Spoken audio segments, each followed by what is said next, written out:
Selamat malam, perkenalkan nama saya Muhammad Soeharto dengan NBI 141200162 dari Prodi Teknik Industri. Pada kesempatan kali ini saya akan mempresentasikan laporan analisis produktivitas dengan judul Perhitungan Produktivitas dengan Pendekatan POSMAC pada Perusahaan Manufaktur.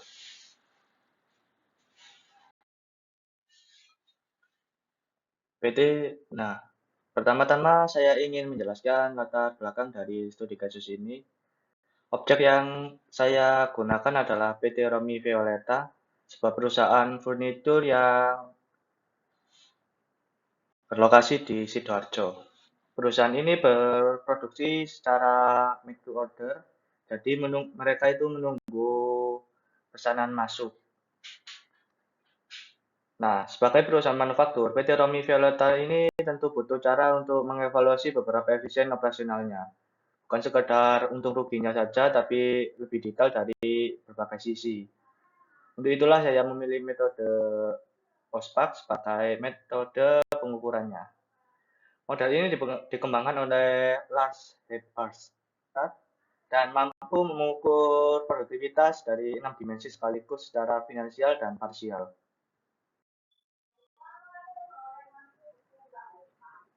Pertama, menghitung resiko produktivitas untuk masing-masing aspek POSPAC, yaitu produksi, organisasi, penjualan, produk, tenaga kerja, dan modal. Nah, berdasarkan data keuntungan selama 16 bulan. Dan yang kedua, menghitung indeks produktivitas atau IP untuk setiap aspek dengan bulan Januari sebagai periode dasarnya. Dan yang ketiga, rata-rata dari semua rasio dan IP tersebut. Yang keempat, mengidentifikasi aspek mana yang nilainya paling rendah lalu memberikan rekomendasi perbaikannya. Dan kelima, menarik kesimpulan dari seluruh hasil analisis yang telah dilakukan. Sekarang kita masuk ke landasan teori. Apa itu sebenarnya model POSPAC? Nah, POSPAC atau singkatan dari produk, organism, sales, produk, arbiter. Itu bahasa Norwegia yang artinya tenaga kerja dan kapital atau modal. Model ini dikembangkan oleh Lars sebagai semacam roda produktivitas. Idenya sederhana, yaitu mengukur efisiensi perusahaan bukan dari satu sisi saja, tapi dari 6 sisi sekaligus. Nah, cara kerjanya juga cukup mudah untuk dipahami. Nah, setiap aspek punya rumus rasionya sendiri yang intinya membagi output dengan input. Misalnya aspek produksi, kita bagi pendapatan bersih dengan HPP. Aspek tenaga kerja, kita bagi laba kotor dengan gaji total. Begitupun seterusnya untuk 6 aspek tersebut. Nanti dari rasio itu kita hitung indeks produktivitas. Nah, cara bacanya itu cukup sederhana. Kalau IP di atas 100 berarti produktivitas itu naik dibandingkan bulan Januari. Kalau di bawah 100 berarti turun, dan kalau tepat 100 berarti stagnan. Berikutnya adalah data yang digunakan. Saya menggunakan data keuangan PT Romi Vietnam itu selama 16 bulan. Mulai dari Januari tahun pertama sampai April tahun kedua. Data ini saya bagi menjadi 2 tabel. Nah, tabel pertama ini berisi data untuk aspek produksi, organisasi, dan penjualan. Kolom-kolomnya meliputi pendapatan bersih, HPP, nilai tambah, biaya, umum, dan laba kotor. Sedangkan tabel keduanya berisi data untuk aspek produk, tenaga kerja, dan modal. Isinya biaya penjualan, biaya langsung, gaji, dan modal. Yang ditampilkan di sini adalah sampel dari 4 bulan yang mempresentasikan tren datanya. Kalau teman-teman ingin melihat data lengkapnya, semua 16 bulan sudah tersedia di laporan yang saya kirim di Google Drive. Nah, sekarang kita bahas cara menghitungnya. Metodologi saya cukup straightforward, ada 3 langkah. Langkah pertama, kumpulkan data keuangan 16 bulan. Nah, langkah kedua, hitung rasio produktivitas. Caranya tinggal bagi output dengan input sesuai rumus masing-masing aspek. Dan yang ketiga, hitung indeks produktivitas. Rumusnya adalah rasio bulan yang dihitung dibagi rasio bulan Januari. lalu dikali 100% karena pembagian adalah Januari itu sendiri, otomatis IP Januari selalu 100. Jadi kalau misal IP bulan Februari keluar 105, itu artinya produktivitas bulan Februari 5% lebih tinggi dari Januari. Ini dia hasil dari semua perhitungan saya tadi, saya rangkum di tabel rata-rata ini.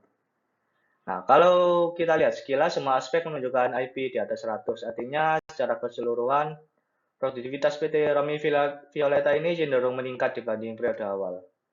Tapi ada dua hal yang langsung mencolok. Yang pertama, aspek tenaga kerja, jadi yang paling menonjol. Rasionya itu 40,61 dan IP-nya 122,6%. Artinya tenaga kerja perusahaan ini sangat produktif, laba kotor yang dihasilkan jauh lebih besar dibanding total gaji yang dibayarkan.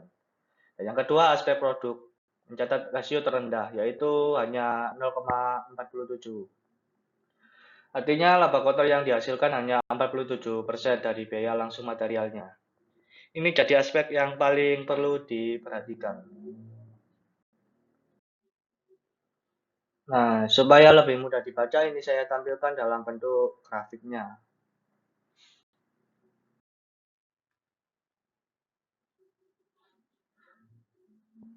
Nah, kita dalami lebih jauh kenapa aspek produk jadi yang paling bermasalah. Rasio 0,47 itu artinya setiap $1 biaya langsung material yang dikeluarkan hanya menghasilkan 0,47 dolar laba kotor. Jadi biayanya lebih besar dari labanya. Ini tentu jadi alarm bagi manajemennya. Nah, penyebabnya ada beberapa. Yang pertama, bahan baku kayu jati, pinus, dan mahoni memang mahal. Kedua, karena sistem MTO, jadi sulit untuk standarisasi penggunaan material. Karena setiap pesanannya itu beda-beda. Dan yang ketiga, sisa potongan kayu juga belum dimanfaatkan dengan baik. Lalu, apa rekomendasinya? Nah, ada 5 yang saya usulkan. Yang pertama, evaluasi perencanaan produk. Nah, pasti kita harus memastikan masuk akal atau enggak. Dan yang kedua, optimalkan penggunaan kayu. Kurangi sisa potongan, manfaatkan limbah. Dan yang ketiga, lakukan analisis nilai untuk identifikasi komponen yang biayanya tinggi, tapi nilai tambahnya rendah.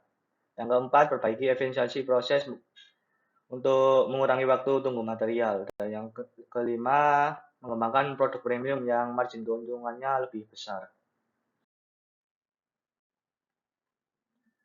Kalau kita tadi fokus ke yang terendah, sekarang saya mau kasih gambaran menyeluruh untuk semua 6 aspeknya. Nah, tenaga kerja ini yang terbaik, rasionya 40,61 dan IP-nya 122%. Tenaga kerja PT Romi Violeta ini benar-benar jadi tulang punggung produktivitas perusahaan. Penjualan IP-nya 109,92%. Sangat efektif. Biaya pemasaran yang dikeluarkan berhasil menghasilkan laba kotor yang jauh lebih besar. Dan selanjutnya organisasi. IP-nya itu 111,98%. Efisien, tapi tambah yang diciptakan perusahaan melebihi biaya administrasi dan umum yang dikeluarkan. Selanjutnya modal dengan IP 110,52%. Masih ada ruang untuk dioptimalkan lebih lanjut, terutama di sisi perputaran asetnya. Selanjutnya produksi. IP paling kecil, yaitu 102,49%. Tapi ini tergolong tetap produktif, dengan pendapat bersih masih selalu di atas HPP tiap bulannya. Dan yang terakhir produk. Nah, ini yang tadi menjadi catatan merahnya, meskipun IP-nya naik, rasio absolutnya ini paling rendah dan perlu segera dibenahi. Baik, kita sudah sampai di bagian kesimpulan. Dari semua seluruh analisis yang sudah dilakukan, ada beberapa poin yang bisa saya simpulkan. Yang pertama, model Postpak terbukti efektif dalam memberikan gambaran komprehensif tentang kondisi produktivitas perusahaan dari berbagai dimensi sekaligus. Yang kedua, secara keseluruhan, kondisi di PT Romi Violeta cukup baik. Semua aspek mencatat IP di atas 100%, artinya ada tren peningkatan produktivitas. Ketiga, tenaga kerja adalah aset terbesar perusahaan dari sisi produktivitas. Dengan IP 122,6% tadi menunjukkan bahwa investasi di SDM memberikan return yang lebih baik. Yang keempat, aspek produk wajib jadi perhatian utama. Rasio 0,47 ini menandakan biaya material terlalu membebani dan perlu segera ditekan. Kelima, aspek modal juga masih perlu dioptimalkan agar perputaran aset lebih efisien. Nah, dari keenam, saya merekomendasikan agar prospek digunakan secara rutin sebagai alat untuk memonitoring produktivitas perusahaan ke depannya. Nah, dari kesimpulan tadi ada 6 saran konkret yang saya tujukan untuk Remi Violeta. Yang pertama, evaluasi biaya material secara rutin agar margin laba bisa terus diperbaiki. Dan yang kedua, tingkatkan efisiensi penggunaan kayu termasuk mengolah limbah kayu jadi produk bernilai jual. Yang ketiga, pertahankan kinerja tenaga kerja melalui pelatihan dan sistem reward yang adil.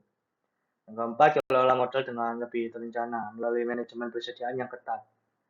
Kelima, kembangkan inovasi furniture premium untuk bersaing di segmen pasar yang lebih menguntungkan. Dan yang keenam, gunakan prospek sebagai alat ukur bulanan agar tren produktivitas bisa dipantau secara konsisten. Nah, ini daftar pustaka yang saya gunakan. Bila ada salah kata, mohon maaf. Wassalamualaikum warahmatullahi wabarakatuh.